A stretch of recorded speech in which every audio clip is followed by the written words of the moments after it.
welcome to another video of Love in the Mist, and today we're going to share a lessons about microscope.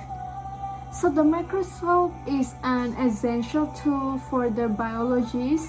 Without the microscope, the world of microorganisms would never have been discovered. So since the principle of magnification was known as early as 1000 BC, no one knows for certain who invented the first microscope. The use of glass lenses as magnifiers began about the 13th century. It was probably not until the year 1590 that the modern compound microscope was invented by two Dutch lens grinders, Hans and Zacharias Janssen. During the 17th century, a Dutch scientist named Anton van Leeuwenhoek experimented with microscopes and first saw microorganisms moving about in a sample of pond water. Anton van Leeuwenhoek made many observations and illustrations of his work with the microscope. The only type of microscope used until the middle of the 20th century was the optical microscope. The optical microscope uses a combination of lenses to magnify an image. The three basic parts of an optical microscope are the base, the stage, and the body tube. A specimen is placed on a glass slide on the stage of the microscope. Because light must pass through the specimen, it must be very tiny or sliced very thinly. The light source can either be a small electric light mounted under the stage or a mirror used to focus some external light source. After the light passes through the specimen, it enters the objective lens and the image is magnified. Many microscopes have several objective lenses mounted on a rotation nose piece. This allows the viewer to choose the proper magnification for the specimen being observed.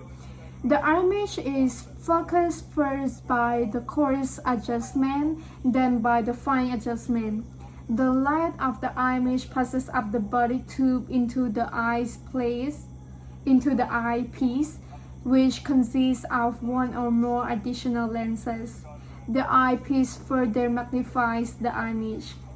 Common microscopes are able to magnify images about 100 to 430 times the normal size of the object.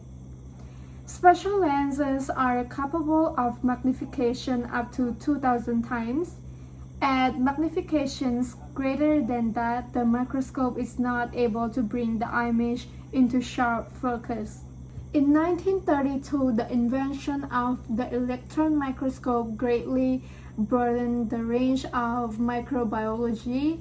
One type of electron microscope, called a transmission electron microscope, shoots a beam of electrons instead of light through a specimen.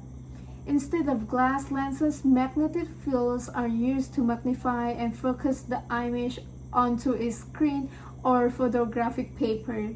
A clear magnification of almost 1,100 times can be achieved with a transmission electron microscope. The second type of electron microscope is the scanning electron microscope, SEM. This type of microscope scans an electron beam back and forth in a Z-shaped pattern across the specimen. Electrons reflect from the surface of the specimen and are magnified by the magnetic fields to produce a three-dimensional image of the object being scanned.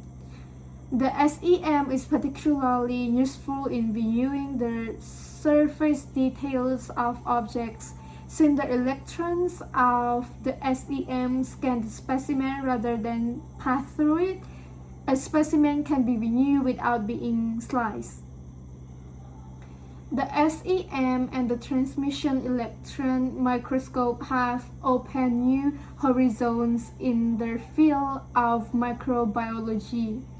It is now possible to probe into the smallest corner of a single cell to unlock the secret placed there by the creator. So guys, this is all about microscope, and I'm going to share about cytology in the next video.